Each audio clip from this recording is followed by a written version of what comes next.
O mundo espiritual. Sócrates. Platão. A República. E as EQMs. Página do livro. Os mortos não morrem. Paiva Neto. Os editores. Em Os Mortos Não Morrem. O escritor Paiva Neto dedica uma série de capítulos à análise de importantíssimo diálogo socrático, anotado por um dos maiores filósofos da antiga Grécia, Platão. Aproximadamente 427, 347 a.C.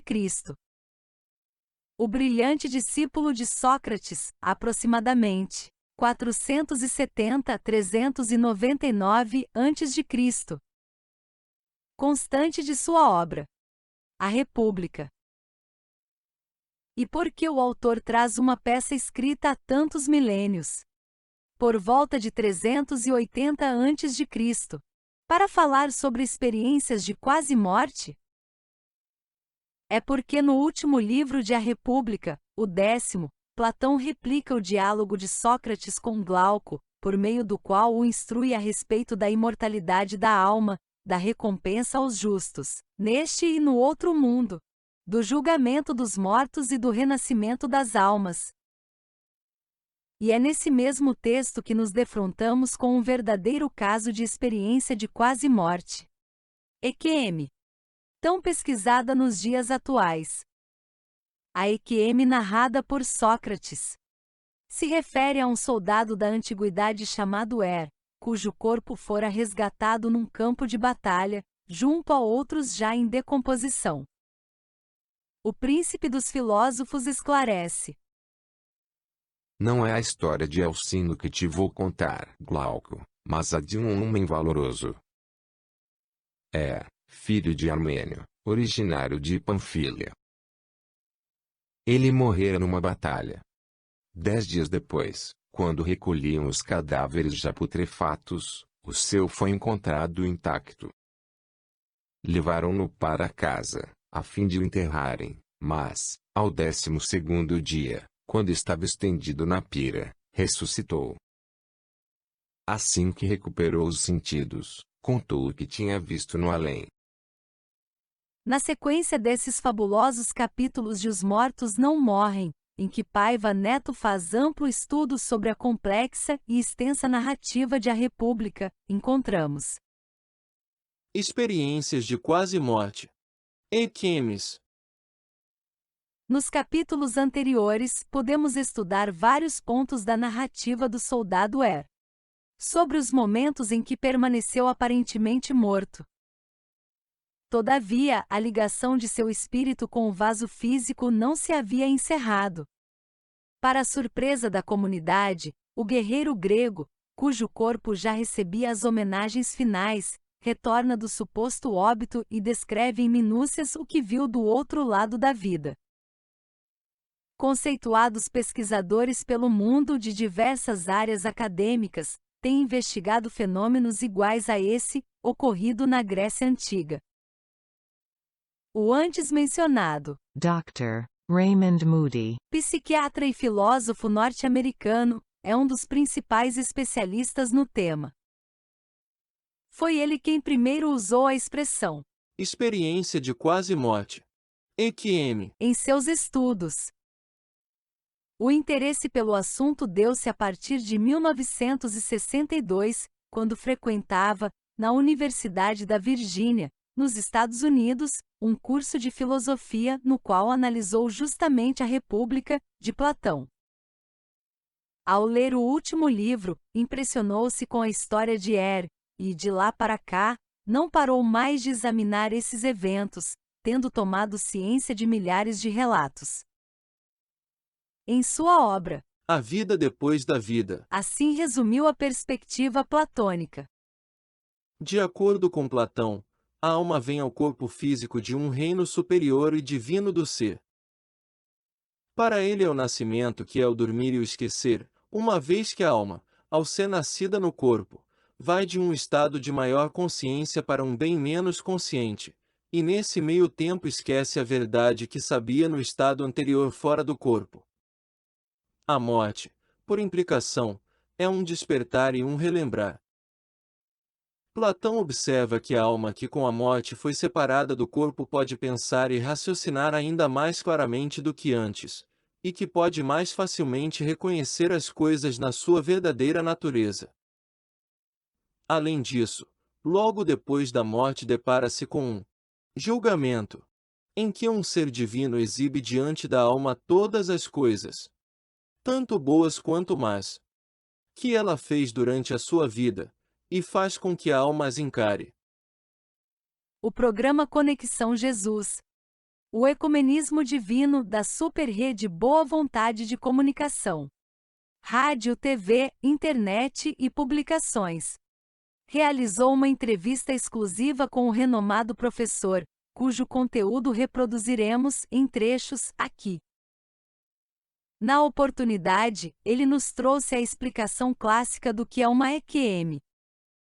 Dr. Raymond Moody Explica sobre as experiências de quase morte. EQMs.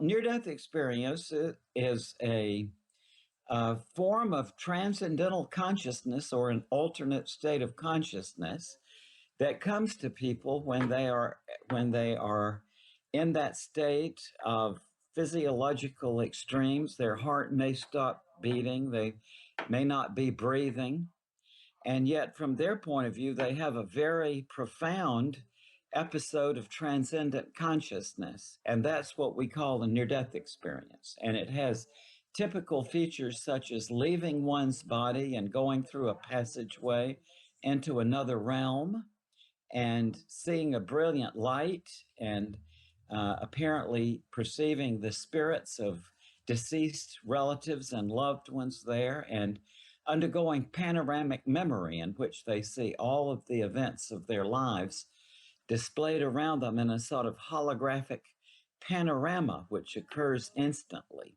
The notion that there's an afterlife is not yet a scientifically confirmable or disconfirmable idea.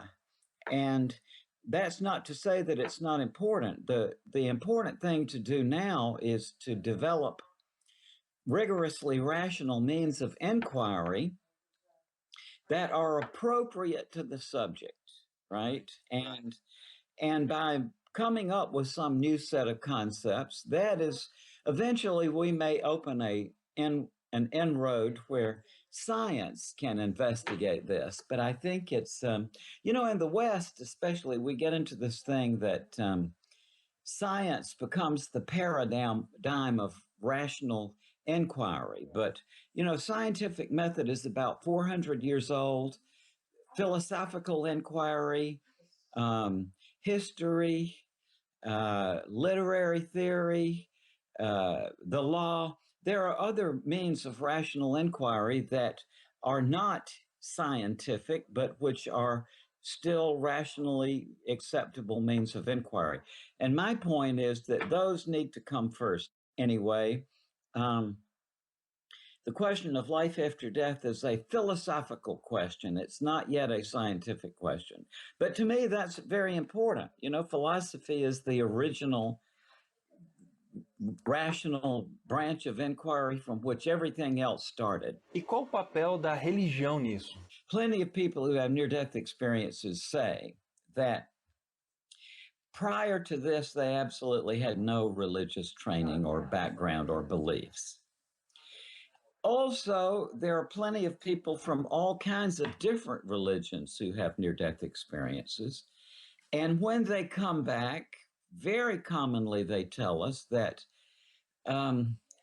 they are more non-denominational in their approach to religion. In other words, they tell us that they learned from their experience that all the great religions have an angle on it that is interesting, is the general point of view. And I've noticed also, again, as a general rule, that people who come at this question from a religious perspective will tend to accept or reject near-death experiences depending on whether it conforms to their religious ideology or not. In other words, if people come back and they say something that is doesn't seem to fit with that person's religious background, the person will reject it, so I think the relationships are very complex, but I would say that generally speaking, that will tell us who come back from near-death experiences supports a more holistic, if I can put it that way, description of religion, that people come back from this and say, yes, there is a spiritual domain, and that it doesn't matter exactly what religious ideology you bring to it. Em alguns relatos que estão nos seus livros, as pessoas falam sobre um ser de luz. O que seria esse ser de luz, ou quem seria esse ser de luz? People all over the world tell me that very often their review of their life is in the company of a being of light, of complete compassion and love, who sort of helps them through this panorama and draws their attention to certain aspects of it and help them understand it. And worldwide, the description of this being is the same: a brilliant light that is completely compassionate and loving. Christians tend to say Christ. Jews tend to say God or an angel. People in different parts of the world, I've been to India, where a lot of people just told me that light, or that light of compassion. So people sometimes seem to bring an identifier onto it that comes from their cultural context, but the description of this being of compassion seems similar the world over. Essa primeira parte da conversa que tivemos com o Dr. Raymond Moody, psiquiatra norte-americano, falando sobre as investigações. Como é que o senhor verifica se os casos são verdadeiros, que não são, por exemplo, ilusões do cérebro? Como é que o senhor verifica isso? Well, that you've asked a very interesting question there, because that's one of the big reasons why I say that if you look at this as, quote, scientific evidence of an afterlife, you're off on the wrong foot, because the question of how you verify a transcendental experience is still very much up in the air. And we don't have any way yet of doing that. Do I see ways ahead of doing it? Yes, I do. But what I think that's going to have is we're going to have to expand our logic, not just in a way to make it come out like we want, but rather to investigate the very real objection that is perhaps the most serious objection raised to the afterlife question classically, has been that it's unintelligible, right? But I think absolutely we can work that out now. It's no longer an obstacle to rational inquiry that something is unintelligible. So that's what I think. I think that we have to impart a new system of logic, and enables us to think logically about things that heretofore have not made sense. And in that capacity, what we'll find is that we have aspects of our mind that we didn't know that we had. The mind can absolutely compute or think about unintelligible things in a rational and coherent and logical way. Absolutely. Geralmente as pessoas temem a morte, acham algo horrível. Estudando essas experiências de quase morte, qual a sua opinião sobre isso? Well, personally, I am not a bit afraid of death. Life is a pretty scary phenomenon in many situations, but like many other people, people with near-death experiences tell me all the time that they're just not afraid of death. And what people tell us about death, who have been to the brink of death, is that it is not anything frightening. So that's where I am with and also for those who are missing their loved ones who they've lost to death, that people with near-death experiences tell me that we will see them again. Como as experiências de quase morte, então, nos ajudam com o processo do luto? I think it really does. These experiences do comfort people who are going through grief. I've seen that time and time again from when I first began to talk about this subject in 1970 in public. Ever since then, I've seen that they really do comfort people who have lost loved ones and who are anxious about the prospect of dying. Agora, mudando um pouco a perspectiva, o que a morte, entre aspas, naturalmente, pode nos ensinar sobre a vida? I'm beginning to look at this is that that this episode we're going through here that we call life is just a small part of a much bigger picture. And as I'm beginning to gather, at the point of death, our consciousness is somehow transmitted into a larger and more inclusive state of reality. And that the purpose of this seems to be somehow in a way that we find very hard to conceptualize from the state that we're in now, that it's part of a progress. That I hear people say that development does not stop when you die, that our soul development or our life development continues in another dimension of reality after the event we call death. O que o senhor acha que mudaria na sociedade se ela, de uma vez por todas, admitisse que existe vida após a vida? Well, I hear a lot of people say things that if we could give a rational proof of an afterlife, then everything here on the world would be okay and we would all love each other and there'd be no more conflict and so on. But I don't know whether that's true or not.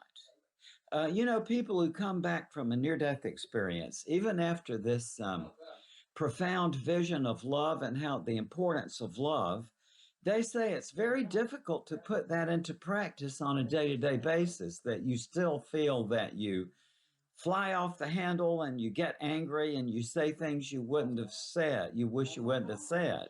So I don't think it would change that aspect of us. But I do absolutely think that it would open entirely new aspects of our mind, and that maybe you applying these new principles of reasoning that we could make a much better world for ourselves, I think. Experiência de quase morte. EQM. É uma forma de consciência transcendental ou um estado alterado de consciência que acomete as pessoas quando elas se encontram em um estado fisiológico extremo. O coração pode parar e a respiração também, mas mesmo assim, do ponto de vista delas, elas entram num estado muito profundo de consciência transcendental. E é isso que chamamos de experiência de quase morte. Em 1973, quando comecei a palestrar mais formalmente sobre esses temas em sociedades médicas, ficou evidente que essa experiência era muito comum e que ela precisava de alguma espécie de denominação. Pensei em vários nomes, mas o primeiro que surgiu foi experiências visionárias para mortais. Quando falei o nome para um dos meus professores, o Dr. Ross Morse, professor de hematologia, que estava interessado no meu trabalho, ele disse: Não soa muito como um termo médico. Então, tentei pensar em outro termo e não queria dizer experiências de morte. Porque essas pessoas não estavam mortas. Estavam próximas da morte, mas normalmente dizemos que alguém está quase morto. Por isso, pareceu sensato chamá-las de experiências de quase morte. Acompanhe também o relato do neurocirurgião norte-americano, Dr. Eben Alexander, 3, que passou por uma experiência de quase morte, também citado no livro Os Mortos Não Morrem. A entrevista foi concedida ao programa Conexão Jesus, o ecumenismo divino da super-rede Boa Vontade de Comunicação. Primeiramente, eu gostaria de perguntar ao senhor quais condições o levaram a passar por essa experiência de quase morte. Well, it turns out that, I mean, my illness developed seemingly out of the blue. We never found a cause for it, and it was very sudden in onset, beginning about 4:30 in the morning on November 10th of 2008, when I woke up with severe back pain and then noticed a really horrific headache.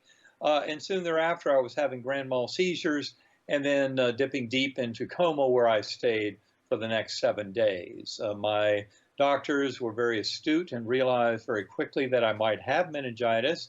And when they did the lumbar puncture and it returned from microbiology a report of gram-negative bacterial meningitis, they knew from my rapid descent into coma over just 3.5 hours that I was already down to about a 10% chance of survival in the emergency room. And that only got worse during the week. On the second day, they found out that it was E. coli. If you do a medical literature search, you'll find that E. coli meningitis in adults is extremely rare. It almost always happens in newborns.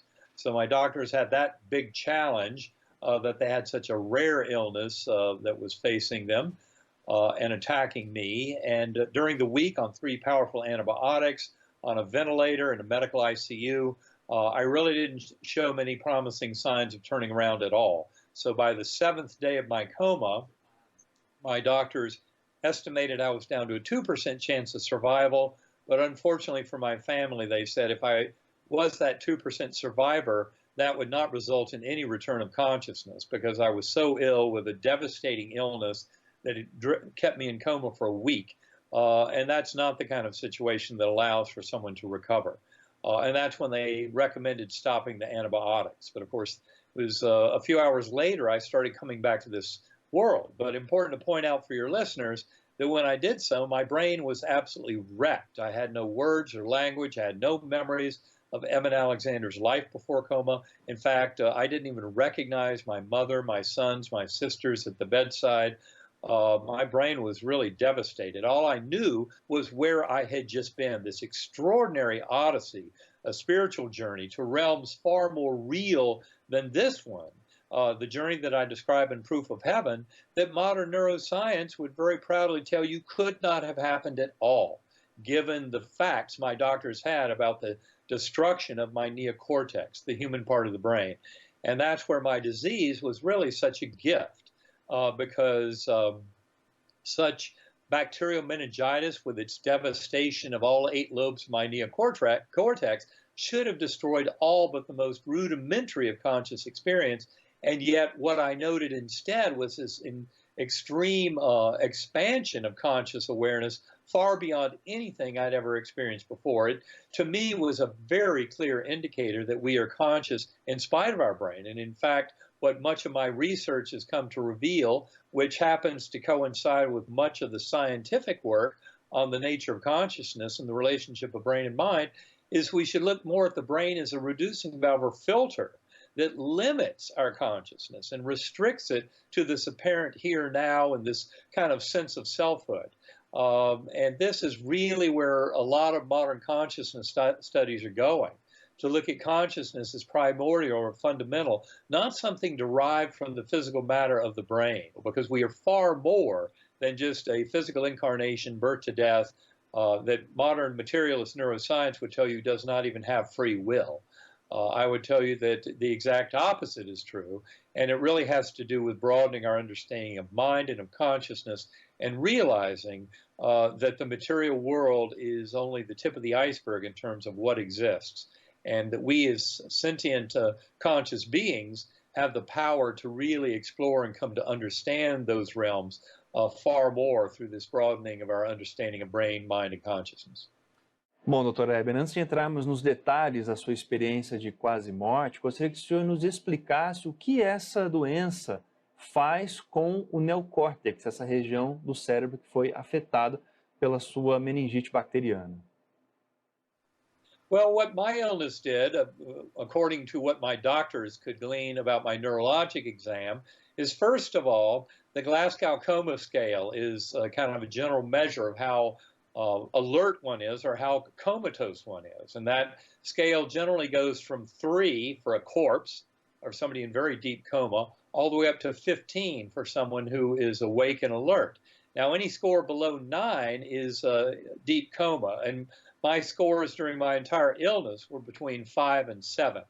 So I was extremely ill from this, and my doctors knew from my neurologic exams and from my scans, which showed that all 8 lobes of my brain were affected, that all the way at the very deepest level of the neocortex, I had a lot of swelling all through my entire brain. So no part of my brain escaped this illness, and that was important information in the months and years since my coma in trying to make sense of this, because it showed very clearly that if you want to assume that the neocortex is creating consciousness, mine was far too heavily damaged to have created anything. And one of the beneficial features of my journey has to do with the fact that there were time anchors that occurred that kind of linked my journey to events occurring in this world, in this earth time, and that those events show very clearly that the vast majority of my coma journey occurred between days 1 and 5 of my coma, when the medical evidence is very clear that I was in deep coma that whole time. There was no way for my brain, either before or after coma, to have contributed based on all the evidence we have. Bom, Dr. Eben, o senhor teve caso muito raro de meningite bacteriana, ficou 7 dias em coma. Para onde o senhor foi e o que o senhor viu? Well, it all started in a primitive, coarse, unresponsive realm that I labeled the earthworm's eye view, that I used to think was the best consciousness that my physical brain could muster while it was soaking in pus and the neocortex being devastated.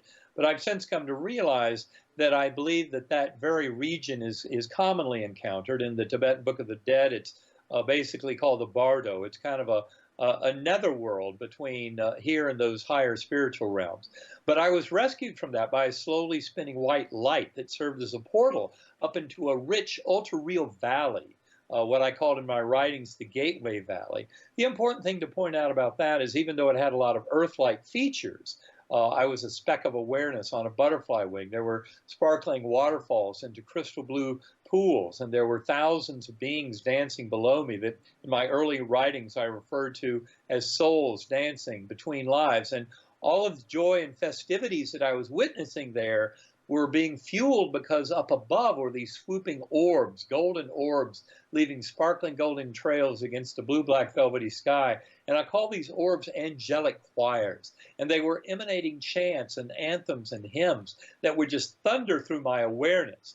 And in that Gateway Valley, I met my kind of guardian angel on this journey. Important to point out that that valley, which is where we reunite with our higher soul and with souls of departed loved ones, where I met this beautiful guardian angel and where I learned so much of my journey, is not the end point of the journey, of course. It's a kind of a stepping stone between the lower material realms and the lower spiritual realms and higher ascendants. Because what I ended up seeing there, I think, was a universal message for my journey, and that's the central message of Proof of Heaven, that you have nothing to fear, that you're deeply cherished and cared for and will be taken care of, and that you can trust that the universe will provide this for us. But it turns out that those angelic choirs above provided yet another musical portal to higher and higher levels. And I remember seeing all of space and time of the material realm collapsing down, and even what I call deep time, which is an ordering of events of our higher souls and their ascendance towards oneness with the divine. That deep time realm also collapsing down, and I ascended through all that, through yet another portal, all the way out to the oneness of the core. The core is very far from any kind of human language or explanation. It is the true oneness of infinity, eternity. The entire higher dimensional multiverse was collapsed down as this complex overseer as part of the lessons taught in that core realm. But in that realm, it's so difficult to put it in any kind of human language because it's so foreign to anything we'd ever experienced in this universe, because of that oneness with the divine, with that infinite power of love. And in that core realm, I remember sensing that I was to be taught many things. And of course, the lessons go far beyond any kind of linguistic description or narrative so much of our learning and knowing in those realms, even in that gateway realm, is accomplished not through seeing with the eyes and hearing through the ears, but we become other beings. Just as you often heard if you talk to many near-death experiencers about life reviews, then that's why the life review is so powerful as a teaching tool. And if we've been busy handing out pain and suffering to others, or been greedy and selfish, that comes back to us in that life review. Because there, in the beauty of the light and love of that divine source, of that God force that so many near-death experiencers have talked about in that realm, we end up being our own kind of judge. We're not judged by some higher power, but really by our higher soul and in our soul group, but against this backdrop of pure love. And that's where we come to see the error of ways of any of our actions that were painful or causing suffering to others, because we have to feel that. And that's where we come to realize the deepest lesson of our soul journey, which is that the best way to choose actions and choices, make choices in our lives, is to show love, unconditional love, compassion, kindness, forgiveness, and mercy to all fellow beings, which I think is what the world of near-death experiencers tells us so clearly, because that's the world we enter when we leave this world. And that's where it becomes so glaringly apparent that the lessons of the prophets are to be lived in our lives here, that this is really all about sharing that love and compassion with others and making those choices in our life. And this is why I think it's so important, the lesson that millions of near-death experiencers have brought back to this world is a lesson that is not new to this world, but one that modern consciousness studies, and especially the scientific study of NDEs, points out we should all take very much to heart, is that living our lives as conduits for that love, recovering love for self, and love for others. The best way to manifest that love for self as the sacred, divine, eternal beings that we are, is to serve as a conduit for that love in all of our choices and decisions in living our lives here on earth. But important to point out, the content of the NDE is not dependent on your prior beliefs.